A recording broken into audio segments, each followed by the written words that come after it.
Welcome to this edition of 22nd Century Management with Ken. If you're watching on YouTube and haven't subscribed yet, I always appreciate it when people do subscribe. And if you find good content during the podcast, go ahead and hit the like button. That lets YouTube know there's something worthwhile. Also, if you have questions, you can post them in the comments, and either John or I, one, will get back to you with an answer. So with me today, I have John Meese, and he is the author of the #1 bestseller, Survive and Thrive: How to Build a Profitable Business in Any Economy, including this one. An entrepreneur himself, John is on a mission to eradicate generational poverty by equipping entrepreneurs with the tools and training they need to build thriving businesses from scratch. So, John, you want to tell us a little more about yourself? Sure, I'd be happy to. Let's see, where do I begin? Well, I think, that I can just talk a little bit about that passion you mentioned of eradicating generational poverty. And, that just comes from my personal experience of coming from a family of several generations of bad decisions and coming in, and I was the golden child and, supposed to be the beginning of a new era by being a first generation college student. So I'm a first generation college student. I went to college, got a couple pieces of paper that says I can, do some things and take some tests. But I was kind of disenfranchised with the whole experience of just realizing, like, wait a second, this is supposed to change my family's legacy.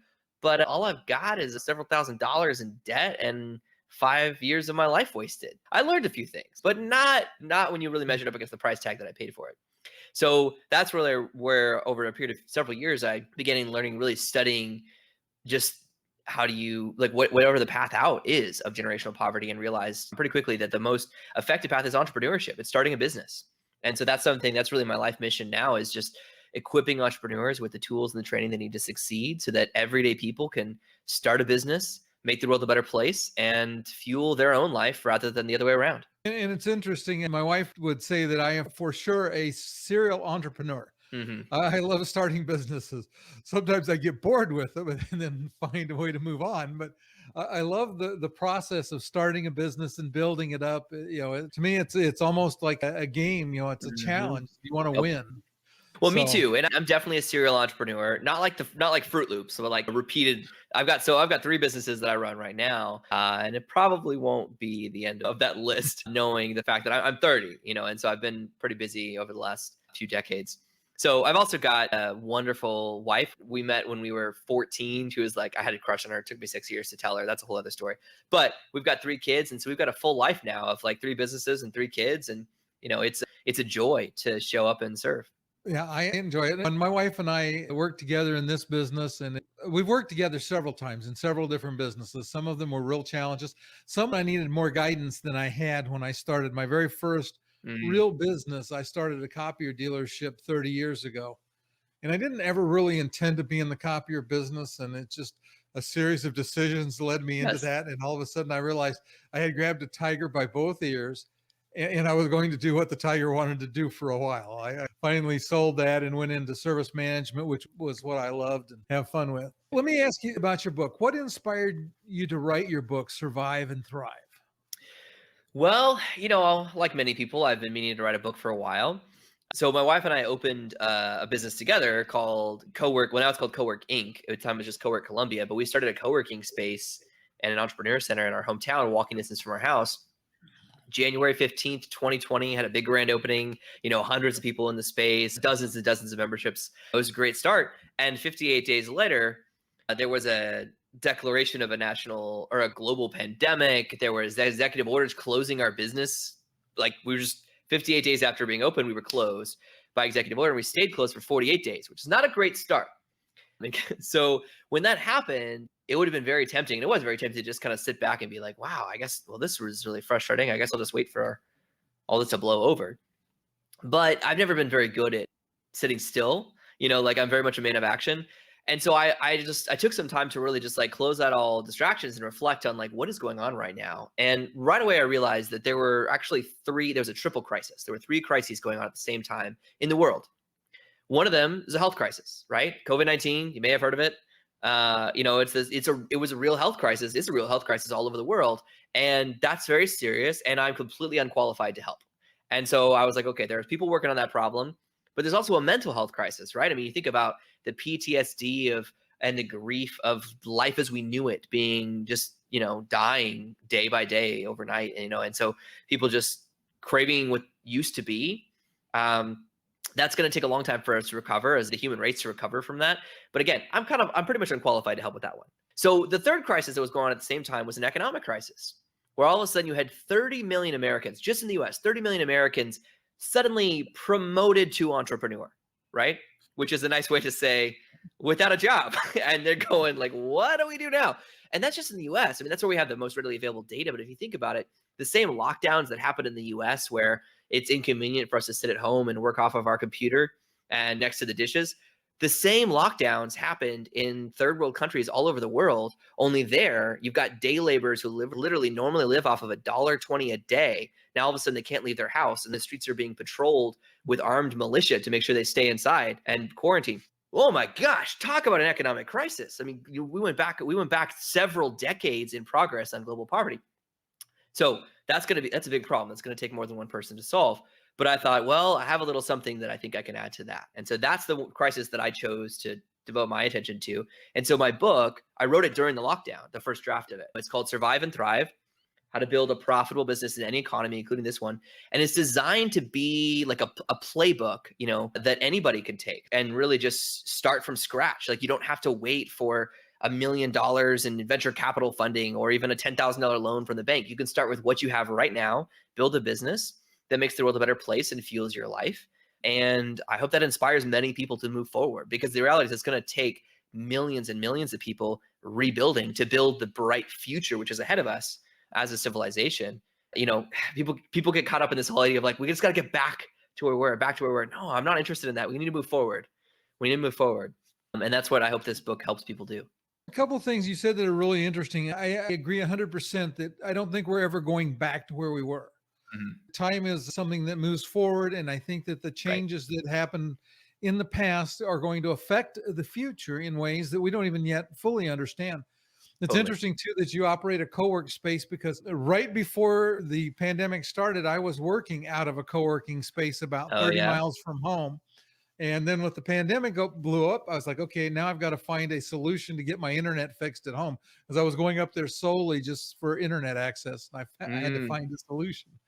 But it is interesting. I think that so much of what you said is true. So let me touch on what you said too. You said you claim we're never going back to life before COVID. Why is that? Well, I mean, you just touched on some of it, right, Ken? And that time only moves in one direction, forward. And so that's part of it. But in the introduction of my book, I bring up a very recent memory for most of us, which is 9/11. I mean, September 11th, 2001. We've never gone back to my 11th birthday. We've never gone back to September 10th, 2001, that was my 11th birthday. If you think about the world around us, we've grown to accept many of the symptoms that came out of that day, right? Where, a dozen people hijacked a few planes, crashed into a couple towers, and 3,000 people died. And that is tragic, and that is horrible. And over the next 10 years, 500,000 people died in the wars that were fought in the Middle East, the war on terror. That is catastrophic. Generations that just no longer exist, or are broken families, broken homes, and so that's tragic. That spins into the PTSD crisis we have in the military in the US. I mean, there's so many things we could not have anticipated would have come from that moment. Things like the TSA. Do you remember the TSA didn't used to exist? Like, you used to go to the airport and there wasn't like a giant process to get through security. Like, that's just accepted. That's just part of travel, but that's not actually something that's been around for very long.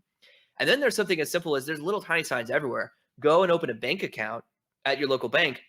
And one of the things you have to sign is for straight out of 9/11, which is this paperwork that says that you attest that you're not secretly funding terrorism through your business or your bank account.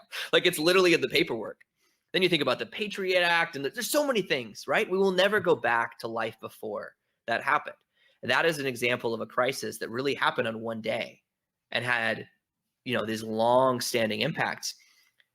COVID-19, and not just COVID-19, but the government lockdowns in response to COVID-19 are, I have no idea how long that impact's going to last. I mean, it's really just mind-blowing, the fact that we're talking now more than a year since that started. And, there are so many people. There's so many people who've died or known someone who's died from the pandemic itself. But there's also over 100,000 businesses in the US that permanently closed last year. over 100,000 businesses. And Ken, from building multiple businesses, that's not something you just like, you just do it, and then you're like, well, I guess I'm done. I'll just close it down. No, that's years or decades of blood, sweat, sacrifice to build those things. And I keep thinking about my kids really love playing with Legos, which is good. I'm a fan of that. I played Legos growing up. These building blocks, you can spend an hour assembling a set with a really complicated set, block upon block upon block, building it. Destroying it takes a couple seconds. And that's what we just saw happen, was that the global economy was destroyed. And now it's like rebuilding it. There's no V-shaped recovery. We've got to rebuild this, but it's going to take time. And you missed one thing in the interim that has affected life a lot. And that was what happened in 2008 to 2010 That's or true. so. That's true. We had the Great Recession. Yeah. And it's interesting because in the management class I teach for service managers, we talk about the generational shifts that happen and how each generation is a little different. Well, the generation that's moving into the workforce now, they saw their parents' livelihoods get completely wiped out in 2008. A lot of them saw the world change in 2001. Now they're living through the pandemic in 2020 and 2021. And all of those things are going to have cultural and financial and sociological impacts, like I said, that are be long lasting. Yeah. Well, I'm 30 years old. I'm a millennial, right? And right in the middle of the millennials. I've had 3 once in a lifetime, crises that I could, in recent memory, the 3 you mentioned. And then you go back a little bit further, and I was a little young, but I mean, the .com crash was also huge, and so you think, oh my gosh, what are the impacts? It's really hard to say. It's really hard to say what the long-term impacts are. But I just think it's not fruitful to really spend all our energy trying to get back. There's a lot of this, like, when can we get back to this or back to that? We got to move forward, and maybe, we're going to look at things from the past and go, man, I would love to bring back, movie theaters, for example. The movie theater in our hometown just closed permanently. They couldn't last, and it's like, well, that's a tragedy. And I'm thinking, like, man, how can we move forward and rethink the movie theater experience for consumers? Because honestly, what it was before, cheap sort of popcorn, I guess you could call it, and overpriced candy and, crowded, dirty seats, wasn't really a great experience if you think about it. But, we could do better, and so let's move forward and let's recreate something new that brings in the community entertainment, but with the fresh lens. Exactly. I love that perspective. Okay, so in your book, you teach that business is simply creating a real solution to a real problem for real people. Can you expound on that? Yeah, I'd be happy to. I think this is something that's just, again, when we're talking about inspiring entrepreneurship across the world, I'm not really interested in terminology that is being taught in MBA programs, or what venture capital investors are looking at in terms of how to tell if there's a successful business that's going to be a unicorn or not, the $1 billion valuation of a company. At its core, business is very simple. It's been going on for the entire history of human civilization. You find someone who has a real problem, real people who have real problems, and you create real solutions to that. I mean, that's really going back to the movie theater example I just gave. Well, yeah, so I'm a dad. I've got 3 little kids. It's the weekend. We need to get out of the house. I would love to find something that'd be really entertaining and engaging for my kids. My kids are 5, 4, and 1.5. Even when we went to the cheap movie theater before it shut down, it was not a great experience because half the time I was running up and down the aisles trying to get my kids to be quiet and sit still. That's not a family entertainment experience for me. You know what I mean? So that's a real problem I have. So if somebody came to me and they're like, hey, we're opening a new small micro movie theater in your town, but actually we've got the kids theater is actually designed completely different. The adult theater for date nights and stuff, yeah, it's got tables, it's got lounge chairs, awesome. But there's also the family theater, and actually there's a play section. There's a table with coloring pages. There's another table with Legos. They can watch a movie, and by the way, everything is a sing along. It's really more interactive. It's not just getting the kids to sit there. You know what I mean? That's a real problem I have where I'm like, I need to entertain my kids and I'm tired. I want somebody else to take some of the stress off my plate. I will pay good money to go to that theater with my kids. Yeah. Now, so that just tickled me because what you described sounds like, and it would be a Back to the Future kind of thing, the drive-in theater. Yes. Oh, and man, we had one of those near here too. That one's, I think, been closed for a while, but yeah, the drive-in theater was the first thing that should have come back last year. Honestly, talk about social distancing. Everybody just drives up in their car and but yeah, that's a great example. The drive-in theater. some things that were, commonplace before need to become common again, but not because we're going back. It's because we're rethinking what is Yeah. the problem we're trying to solve, And it's so at its core, if you want to start a business, you got to get clear first and foremost on who are the real people you are trying to serve and what real problems do they have and what real solutions can you offer. Now, your solution is typically where you get to the product or the service, but a lot of people start with the product or service and they go like, I'm going to make grilled cheese sandwiches. I really like grilled cheese sandwiches. And it's like, okay, you can make grilled cheese sandwiches, but who are you making them for? Because it's a very different experience if you're running a food truck that goes through, neighborhoods with, inner city kids getting off out of school and they want to pay, $2 for a simple, craft slice of cheese and 2 pieces of white bread. Versus if you're in downtown Franklin here in Tennessee, we've got a place called the Grilled Cheesery, which is like a gourmet, 15 to $20 a lunch, grilled cheese sandwich with a milkshake. I mean, it's a total different customer base, but they're both grilled cheese sandwiches. So you got to get clear on who are the people you're trying to serve. Yeah, and I think that is a challenge for a lot of people that are starting businesses, understanding who they want to serve. I love that way you say it, because when I started what I do, I had very clear who I wanted to serve, because I saw service managers get put in positions where they couldn't succeed because they didn't get the training they needed. A company would never send a technician out to work on a copier without training them, but they would take a technician and make him a manager and not teach him how to fix people. Right. So I was very clear on that. And that made the piece of it easier, because then once you know what your audience is or your market is, and you know what their problem is, finding a solution is actually the easiest piece of that, maybe. Yeah, exactly. Well, and here's the other problem. People sometimes when they start with the solution, they create a solution to a problem that nobody has. Like you think about this, Juicera was a famous example of this. They were a venture-backed company. A fragment of them may still exist, but I don't think they really exist anymore. Huge valuation, Silicon Valley's favorite new company for everybody to invest millions and millions of dollars in. And they come out with this really swanky juice machine that's like, this is going to be so people can have really healthy juices for breakfast all the time. It's like a $600 machine. You're like, okay, it's really nice. People are going to love this. How does the machine work? Well, you get these juice pouches and you run it through the machine and they mix it with water and they turn it into this vegetable juice that's healthy. People were like, but couldn't I just take the squeeze pouch and squeeze it in a cup of water, save $600? I mean, it just there was just a complete disconnect there. They're like, we created this really amazing product, but nobody wanted it. And so the company failed.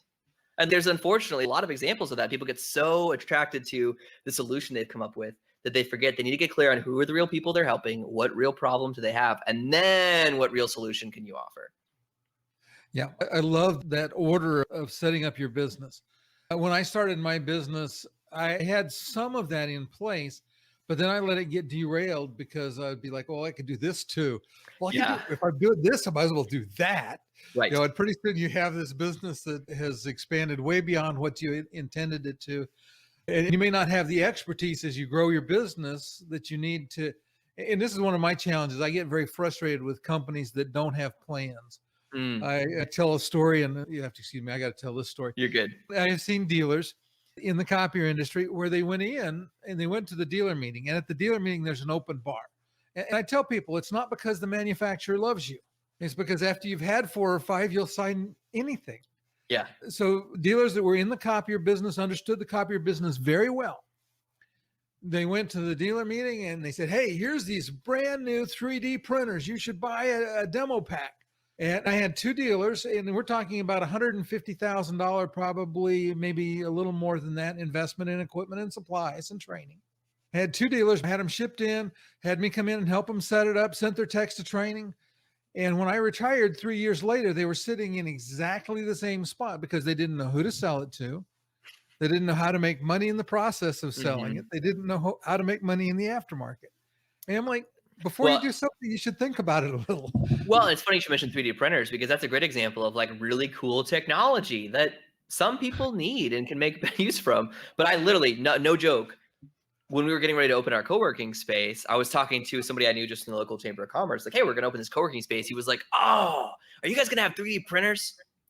And I said, I don't know. What would you use a 3D printer for? He's like, man, I'm just thinking 3D printers, those are cool things. You should totally have one. And then like maybe you lease it out. When someone wants to use it, they just pay a fee and they come use it. I'm like, that's a cool idea, but what would you use it for? He's like, well, I read if you have like an old car and it breaks down and the mechanic doesn't have the piece for that car, you can 3D print it.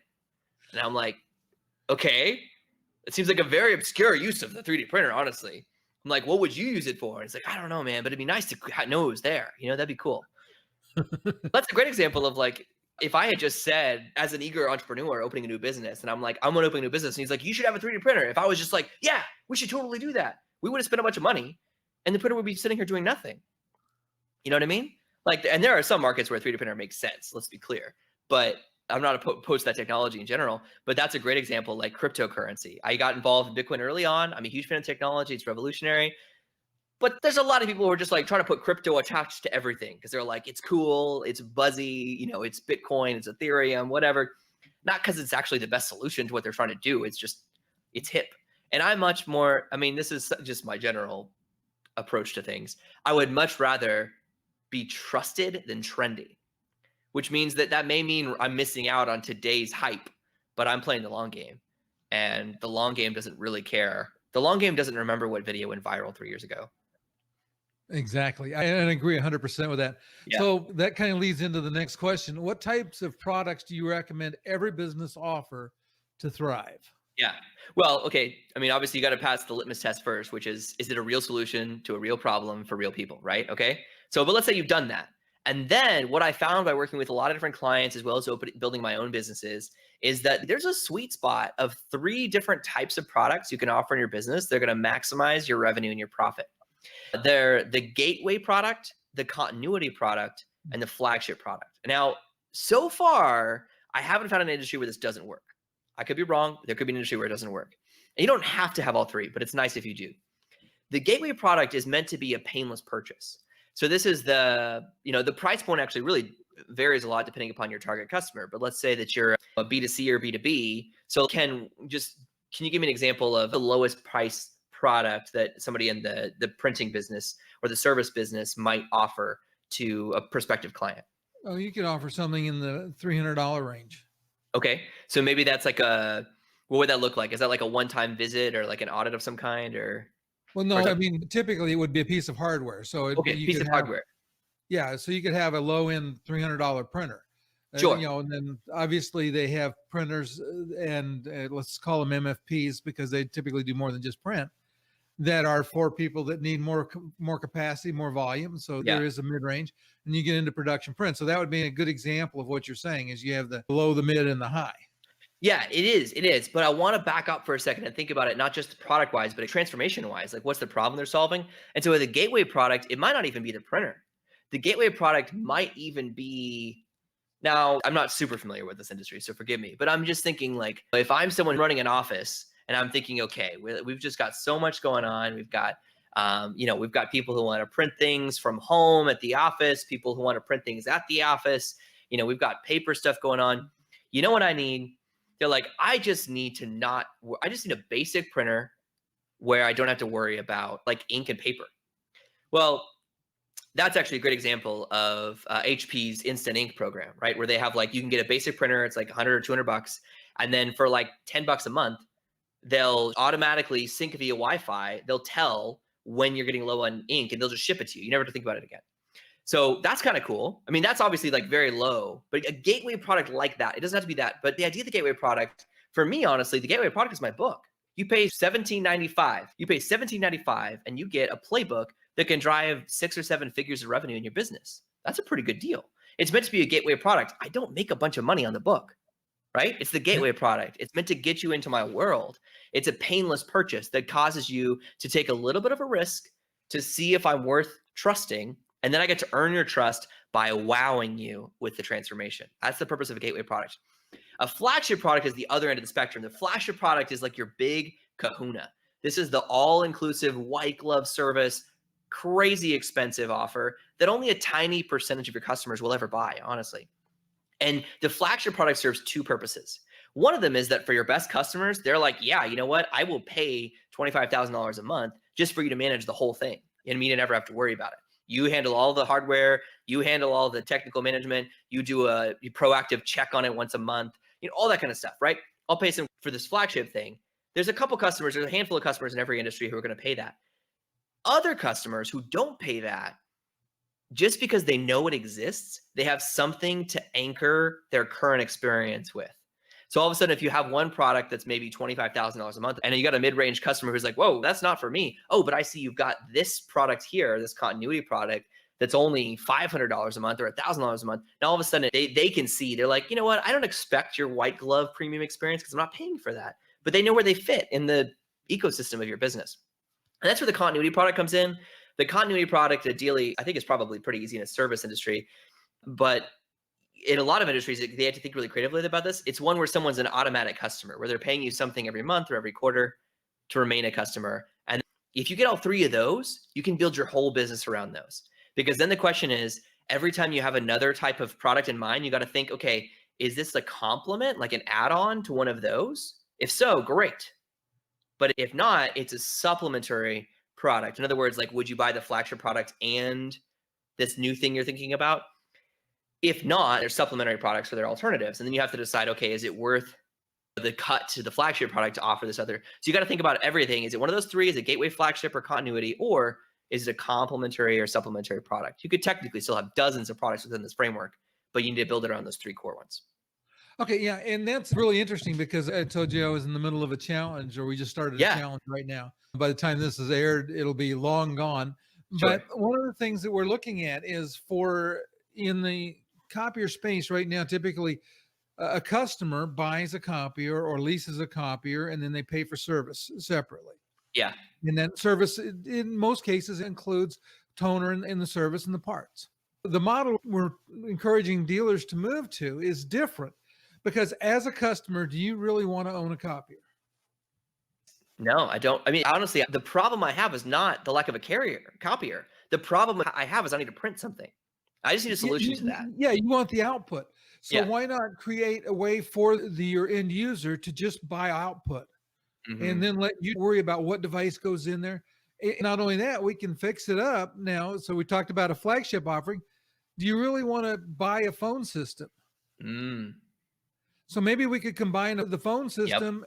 And so instead of just being a vendor that sells copiers, we're actually a managed technology company, and we provide managed technology as a service. And that is our high-end offering.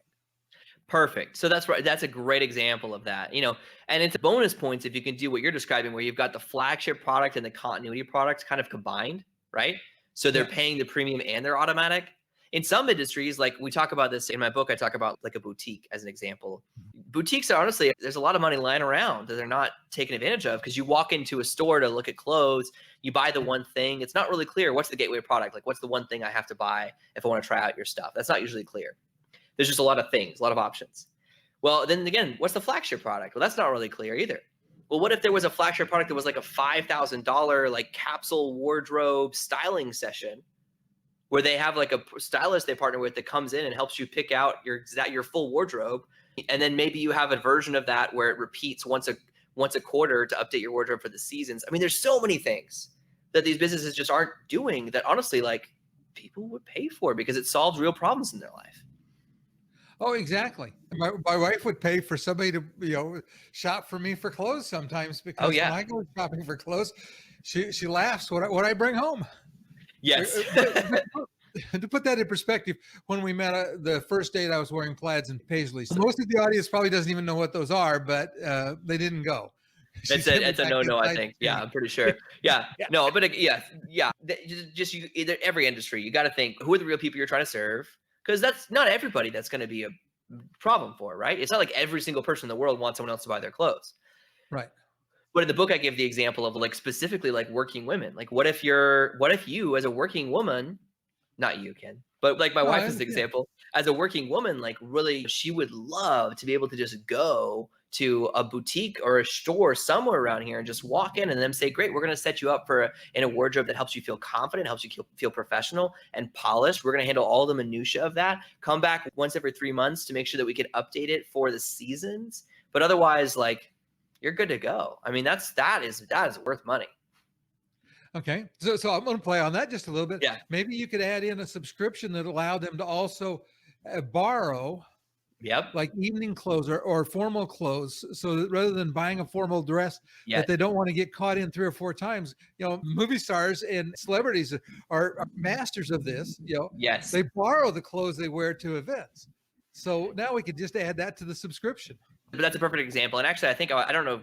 I was looking at their pricing model, but look, Rent the Runway. That's kind of like their whole thing. Yeah. So they've got a membership where you basically just, as a member, you get to. Now we're talking about women's clothing here. We should make sure we make a note that in case anyone's wondering, we're unqualified. We're more talking about the business strategy, not women's clothing specifically. Yeah. But you can get for their rent. Just looking at their website, Rent the Runway. It's $99 a month for 8 items at a time. So it's kind of like, the old version of Netflix where you get a DVD and you can keep it as long as you want, but you got to set it back. It's like, yeah, so you could swap out your wardrobe on a regular basis. So yes, again, once you start thinking this way, every industry you start seeing like, oh man, restaurants mostly just charge based on like a combination of ingredients, they're not really charging based on like the transformation they give you. And there's a lot of opportunity there for restaurants to get into meal planning, like weekly or monthly meal plans of some kind with a subscription for their core customers, with having a flagship product that's like a full dining, like catered dining, like a white glove dining experience where you don't even have to pick the menu. I mean, there's so many opportunities here. Yeah, there are. And that's what's interesting, because as you make that transition to thinking about what is the problem I'm going to solve, Mm-hmm. and what customer has it, you can figure out what customer you want to serve. Mm-hmm. So go to your meal planning. Obviously we're going more upscale, but you can start to think about that and say, okay, Yep. where are the people with money that maybe they're both professional people? They don't have a full-time cook, but maybe a couple times a week we could cater in a meal for them. Well, yeah, but just to make sure that we're accessible here, let's make sure we also go to the flip side of that with the gateway product, because that's something we talked about a few minutes ago. But just to circle back to that with the restaurant example, imagine if every restaurant in your town, or when you're traveling, every restaurant had a very clear section on their website, their menu, that said, never been here before, try the Mojo Taco. Like whatever it is, what's the one thing that like you've never been there before, you don't know what to expect, right? What's the like $5 item that you could buy that's like the one thing that gives you a good sample of what their food is like? How many times have you been to a restaurant where you're looking at the menu and you're like, whatever I pick, it's probably wrong? I mean, like you're already doubting your choice because it's a new restaurant you've never been to and there's too much. So many businesses could increase the frequency of new customers coming by just simplifying that first purchase, make it a painless purchase. That first purchase, take all the choice out of it for people, make it as easy as possible, simple pricing, simple in product, and blow their expectations away with whatever they receive. I love that. Okay. See, I freewheel a little bit.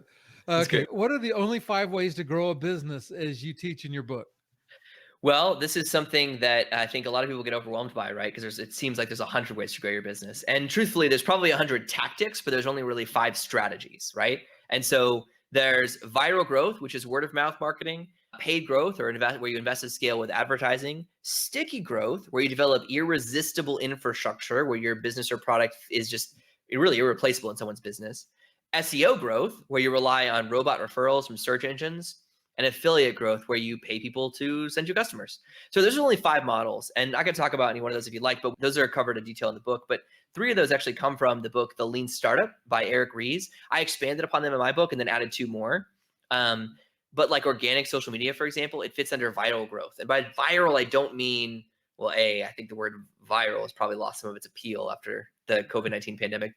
But I don't mean like going from 0 to 1 million views. I mean spreading from one person to another person to another person without you having to be involved. And so if 2 other people are out there talking about your business and you weren't there at the table, that's viral growth. That's word of mouth marketing. So those are the only 5 growth models. Okay, yeah. And when I started my business 30 plus years ago, one of the first books I read was Guerrilla Marketing by J. Conrad Levinson. Yeah. And that is an amazing book. And a lot of those things he's talking about are word of mouth and building your reputation. So go back. So after viral growth, what was next? Paid growth. Now, paid growth is people think ads, right? They're like, yeah, just throw some money in Facebook ads or LinkedIn ads or whatever. I mean, or a billboard or a Yelp ad. The key to paid growth is math. You have to be good at math or someone on your team, because it literally comes down to, can I put $1 in and get more than $1 out? And so if you can, like if I can give you $1 and then get $2 back, I will give you as many $1 as I can, right? If I'm going to get Right. $2 back every time. But unfortunately, that's not the case most of the time. Most of the time, paid growth, Wicked Reports did a massive study of billions of dollars in ad spend. What they found was that the average ad campaign on Facebook or Instagram had a negative 50% return on investment. And I think that from my own experience working with clients, that sounds about right. People are like, oh, I need to run some ads, but they don't really have a strategy for how it's going to profit. And honestly, the ad platforms count on that. That's how they make money. But paid growth is a valid growth model. And so what I recommend is people pick one of the 5 growth models and really double down on that. You can have a secondary growth model that's sort of like your experimental growth model on the side. But where people usually get lost is trying to do all 5 at once, or maybe 2 or 3 of them at once, and then just kind of watering down their results. Okay. So what was number 3? Sticky Number 2. growth. Sticky growth. My favorite example of this is QuickBooks. Do you use QuickBooks in your business for accounting software? I use Quicken. Okay, use Quicken. All right, sure. Well, either way, like with Quicken, like with your accounting software, can you imagine changing to another accounting software? Like that's the thing about irreplaceable infrastructure is it moves itself in and it starts to kind of release tendrils and roots into your business or your life. And it's something where like once you have it and it's out there, it's like really challenging to imagine switching. So cell phones, for example, they've gotten easier. It's gotten easier and easier now to switch between different cell phone companies, but it used to be really challenging. But if you'll notice, cell phone companies spend almost all of their marketing energy getting new customers.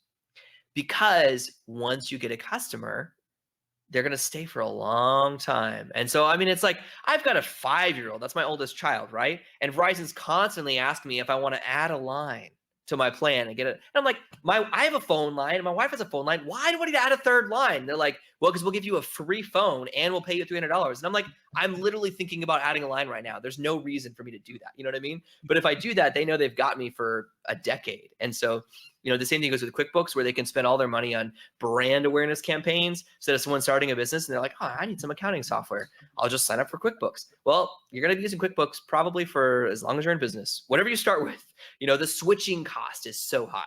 So that's the sticky growth. You want me to cover the other 2 real quick? We'll come back to them in just a second because I want to touch on that because the pain of changing accounting software is so high. And it goes back to the model I was sharing earlier for the flat rate. Once I serve your print, your phone system, and your network. How do I replace you? Exactly. Irreplaceable infrastructure. So companies that have this as their growth model can often afford to hire a full-time sales team just to get on the phone. Because it's not a very fast sales process, but once you get someone to be a customer, they're going to be a customer for a long time. Exactly. And that's what I tell them. Another book I loved was Customers for Life by Carl Sewell. I don't know if you've read that one. Familiar with it. I haven't read it, unfortunately. Yeah, but it was amazing because he did the math and he thought about it. He started out, he inherited his dad's or started working in his dad's Cadillac dealership in Texas. And he realized that he sat down and did the math to figure out what is the value of a customer over a long period of time. And he came up, and this would have been 30 years ago, the typical Cadillac buyer would spend somewhere in the vicinity of $250,000 on luxury cars during their lifetime. And he said, okay, so we're going to treat them that way. And became very sticky just because of the quality of the service that he provided. And I think that too many companies in general, and you use the analogy of the phone companies. I'll give you a worse one, was the bank. Banks used to pay people money to open up. And people go in, they'd sign up, they'd collect the money, they'd withdraw the money, and they'd leave. And within a period of time. And it was kind of like they were trying to fish with an open net at both ends. Lots of fish come in, lots of fish go out. Yes. And that is a challenge. Yeah, but banking is a great example. It's not irreplaceable infrastructure, but it's pretty tough. I mean, once you've got like automatic bill pay set up for everything, and you've got your invoices going into an account, payroll coming out of an account, just the thought of switching banks is like overwhelming. It's like, you got to have it's not that you can't, it's that you got to have a really good reason. All of a sudden, I don't care if you have exactly the same benefits as my current bank or even slightly better, because my current bank has all my systems in place. Right? You have to be way better than my current bank for me to think about switching. Yeah, exactly. Yeah. So let's go on to 2 more. We had 2 more reasons. Yeah. So one of them is SEO growth. And that's really just another version of viral growth, except for instead of people spreading word of mouth, it's robots, right? It's search engines. And so there's whole businesses that focus on just optimizing for search results. What are people searching for online? And let that be their only or their primary growth model. And that works. And then the 5th is affiliate growth. Now, affiliate growth is different than paid growth because with paid growth, you pay, like, let's just say Google ads or Facebook ads or even a billboard, right?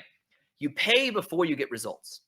So you pay $200 a week to be on a billboard, or you pay $200 a day to run a Facebook ad, and you hope, and there's usually some educated guessing in here, right? And some like, algorithms and, spreadsheets, but your goal is that you get money back afterwards. With affiliate growth, it's flipped. You can get people to sign up for affiliates to refer customers to you, and you only pay them for a referral. Now, all of a sudden, it costs you nothing except for the time to nurture those relationships until they get you a customer, and then you can pay 10%, 15%, 20%, 30%, 50% of the revenue. And all of a sudden you have this street team and of people who are selling your business and getting referrals for it. So you got to think, here's where you got to get strategic and think about who are the ancillary businesses that are also working with your target customer who could become great referral sources. But affiliate growth is honestly, it's an untapped growth model in a lot of industries. Oh, I think so. And you see it a lot in the online training space. Yes. Oh, I get referred to a lot of places constantly, but that's okay. I learn a lot in the process. Yeah.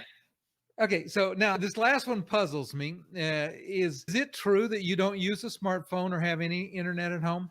That's true. That's true. And I run 3 businesses, 2 of which are 100% internet online businesses.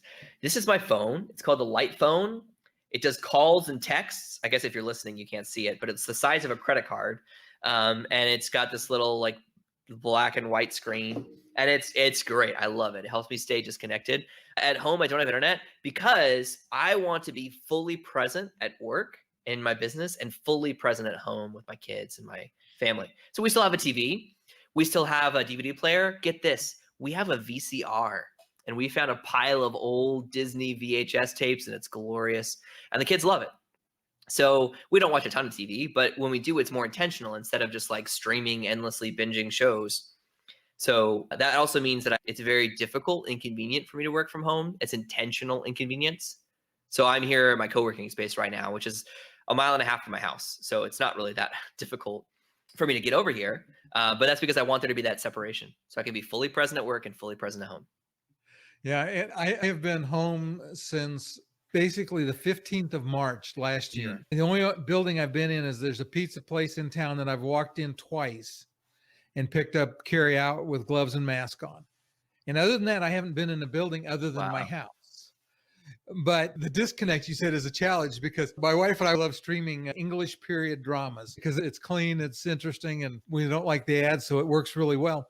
But what we wind up doing is I will be walking from the living room toward the bedroom, and I will come in and power the computer, but wake the computer up, check the email, check to see what's going on. And at 5 o'clock in the morning, I'm sitting in here working. Yeah. It just never goes away. Right. Well, and I mean, honestly, this is something that I did before, like work-life boundaries were obliterated. That was one of the other casualties of the COVID-19 lockdown was most work-life boundaries were just gone. But we all need that to be able to show up at work. We need the space to reset outside of that. And so, yeah, it is a constant challenge. I mean, like for people, there's sometimes it's working with a client because they have this expectation they can get immediate response and then they don't. And sometimes it's working with business partners just to say, hey, if you need me, call me or text me. I'm not going to be checking Slack or email this weekend. I'm not going to be checking Slack or email when I'm at home. If it's truly urgent, you got my number. You know what I mean? Yeah. But honestly, most times things that feel urgent aren't actually. Yes. And it's interesting. I teach a little bit of what Franklin Covey talks about. Well, Stephen Covey in the 7 Habits, but I took a Franklin Covey training, and Franklin was the Ben Franklin, the planner company, and they merged. But they talk about we let our lives get things filled with things that are urgent but not important. Mm-hmm. Phone ringing is urgent. You have this insatiable desire to answer it. Yep. But it's not most of the time it's not urgent. It doesn't matter. Right. Even when I was using a smartphone more, things like turning off all your notifications, just basically saying, I want to choose what gets my attention and not just resort to the default of like every email, every text, every Instagram comment, but distracts me. Yeah. Yeah. So that makes a big difference. Okay. Well, listen, I really appreciate you being on, John. My pleasure. It's been fun talking with you. I will put a link to your website and to a link where they can find your book so that if you're watching on YouTube, it'll be in the description. If you're listening on a podcast, it'll be in the show notes. But you will be able to reach out and get a hold of John, except not at nights and weekends. Thank you, Ken. I appreciate you mentioning that. And if I can really emphasize that link, surviveandthrivebook.com, we've got some free resources there that go along with the book. So get yourself a copy. It's worth its weight. It's worth $17.99 at least, 10 times over. But I've got some free templates that go along with that should help you put this into practice to either build a business from scratch or grow the business you've got. So I encourage you to check it out. Okay, now I appreciate everybody listening. Again, if you haven't hit the like button and you enjoyed it, please do so. Please subscribe if you haven't. And we'll see everybody next week.